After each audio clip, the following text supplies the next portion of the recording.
I wish you could see what I see from here. As far as the eye can see, I see reasons for hope.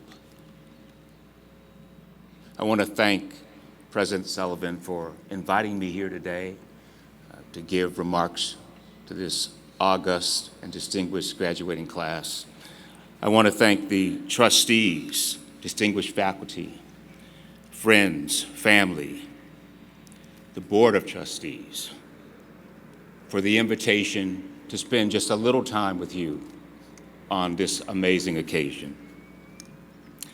I also want to extend my heartfelt congratulations to the parents and family members and the friends of these graduates, for you have certainly earned the right to share in the accomplishments we gather here to celebrate. So let me move to the heart of my remarks so we can get to the best part of the day, the presentation of your degrees and the revelry that will rightly then ensue thereafter. Go Broncos. So I had a couple of thoughts about what I wanted to say to you here today. The first thing that came to mind, fairly obviously, is the changes that have occurred in the world and here at Santa Clara since I graduated in 1977. When I graduated from Santa Clara, the personal desktop computer had just been introduced by Apple. And that created a number of jobs for my Santa Clara classmates. There was no such thing as email, let alone social media. Media was media, mail was mail. Cell phones that work by battery, that are so small with nanotechnology that they can fit in your pocket, with access to huge data search engines, were just fantasies springing from the fertile imagination of science fiction writers. The campus here at Santa Clara has also changed in significant ways. There was no Pat Malley Fitness Center, no Lucas Hall that houses the Levy School of Business, and no Edward M. Dowd Art and Art History Building, just to name a few. Yet much has endured over time that connects us through our shared experiences here at Santa Clara. In preparing my remarks, I read an article in the latest edition of the Santa Clara Student newspaper entitled, "The Top 10 Ideas for Santa Clara Students." According to the article, a top 10 elective that Santa Clara students were encouraged to take is the Theology of Marriage course. Yeah. A course the writer described as a first ballot Hall of Famer, and I actually concur. Countless students that have come before you have taken that class, including yours truly, and it taught me much about the benefit and the importance of seeing marriage and its connection to divine love. Another one of the items in the magazine that I read, the newspaper that I read, talked about a venerable establishment. That's how it was described. It's located right off campus here on the Alameda, if I remember correctly. The Hut.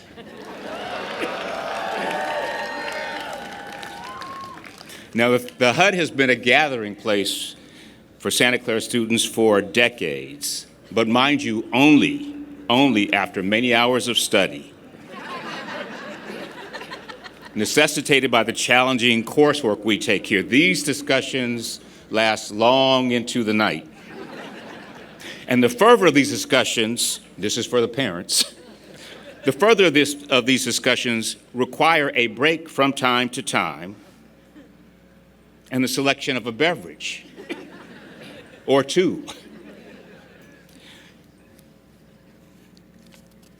I'm so pleased that the Hut is still as popular with you as it was with my classmates here at Santa Clara.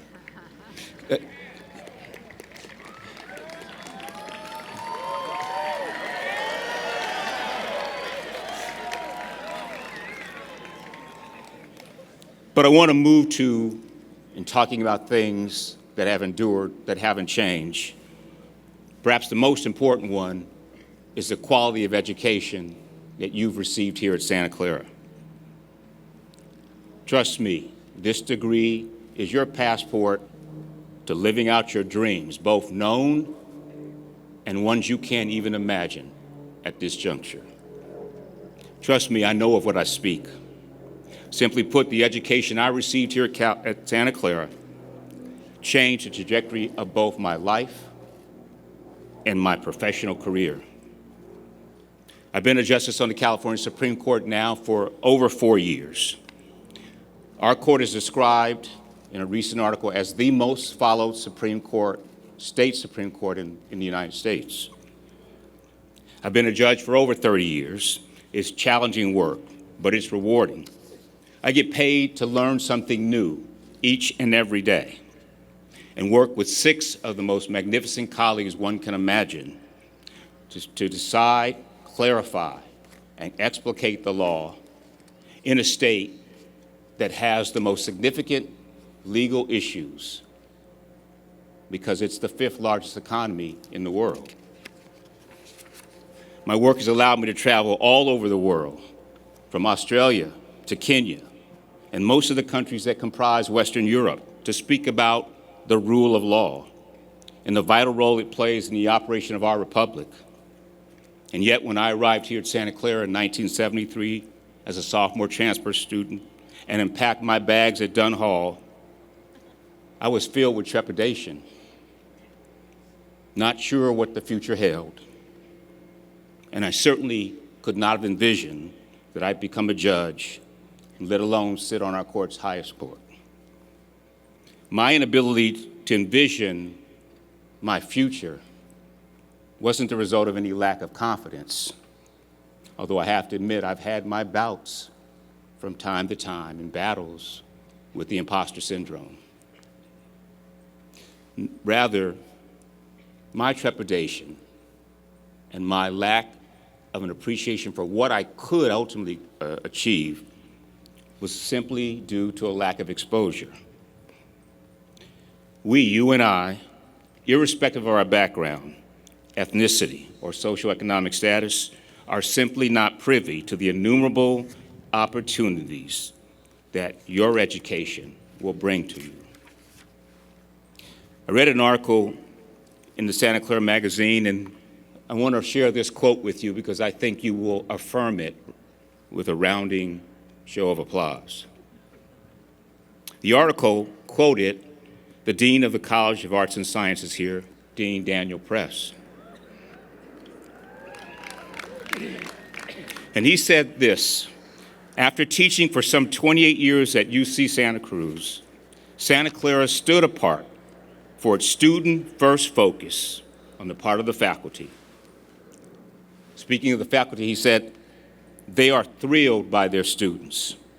They are impressed by their students. They believe in their students. Dean Press's statement mirrors my experience with the faculty here at Santa Clara, very talented faculty who went beyond the call, the responsibility that occasions their offices in a very personal, in a very tailored way to help me improve the skills that I needed, research and writing, analytical thinking, so that I might have the career that I've enjoyed. Even the field that we now sit on has significance for me. I played football here, as you heard. But one day after practice here on this football field, Coach Pat Malley, whose name adorns the Pat Malley Fitness Center, called me over and said, what are you going to do when you leave school? I said, well, I'm going to play in the NFL. And after I make the Pro Bowl 6 or 7 times, I might think about retiring. I told you I didn't lack confidence. And he said, without missing a beat, I think you should become a lawyer.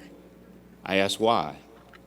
He said, because you're one of the 4 team captains selected by your teammates. You have obvious leadership skills, and you have good grades.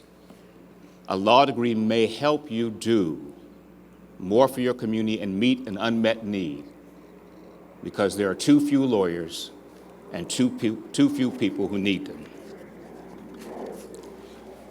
One way of assessing the value of your education, I've been reading some articles, is your ability to obtain a job after you graduate. Let me assure you, you will have no trouble achieving that goal. But you've been blessed with more here at Santa Clara than the ability to gain employment. Your education has blessed you with learning how to learn, a skill that will afford you great flexibility in the coming years as technology changes.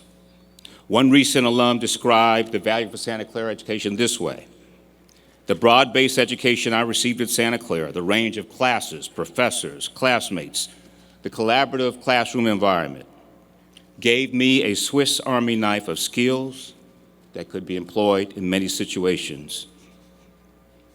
This alum now is the chief of staff in phones and wearable divisions at Google. But what I really want to say as I get to the end of these remarks is an observation or two. Struggle and development of resilience in equal parts will be crucial as you move forward in your careers. I just listened to the full-blown pandemic and its effect on you. I say that spells resilience that you're sitting here today. It will not surprise any of you. Yeah.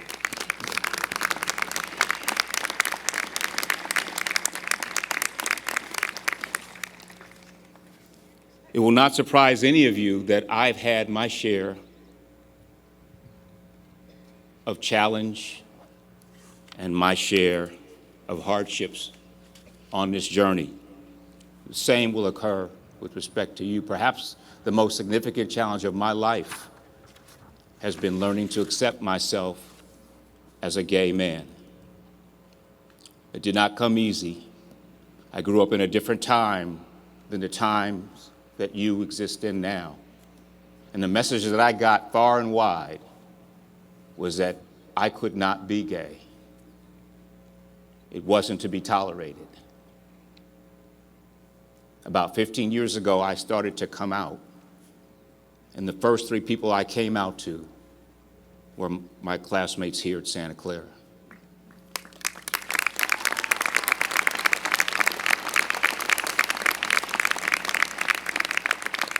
They supported me through the entire journey, and that support continues today. And when you graduate and you walk across this stage and you receive your degrees, there will be an alumni association waiting for you of talented, committed, and knowledgeable alums who will do for you what so many Santa Clara alums have done for me. Because every job I've had that you heard in that resume, there was a Santa Clara graduate waiting for me when I got there to mentor me in ways that allowed me to do distinguished work.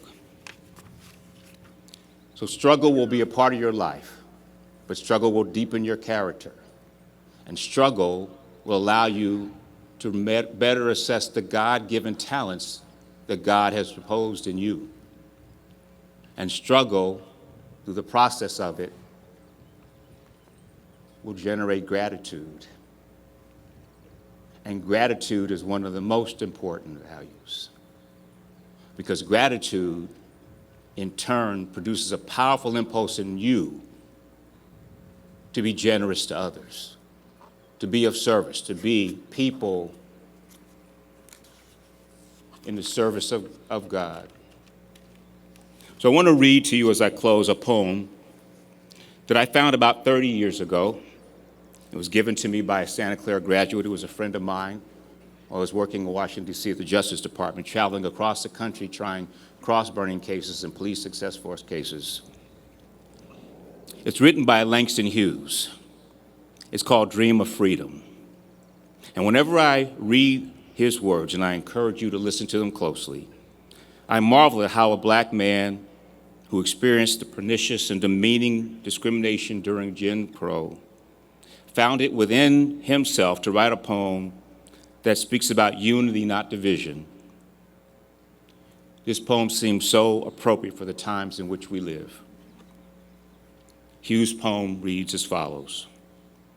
There is a dream in the land with its back against the wall.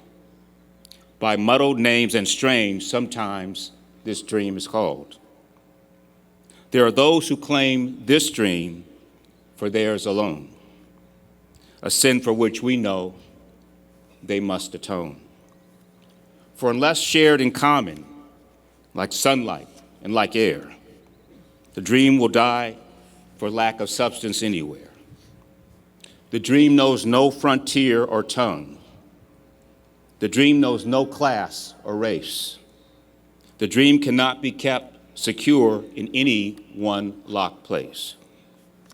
This dream today, embattled with its back against the wall, to save the dream for one, it must be saved for all. With that, let me extend my heartfelt congratulations to you. Welcome to the Santa Clara family.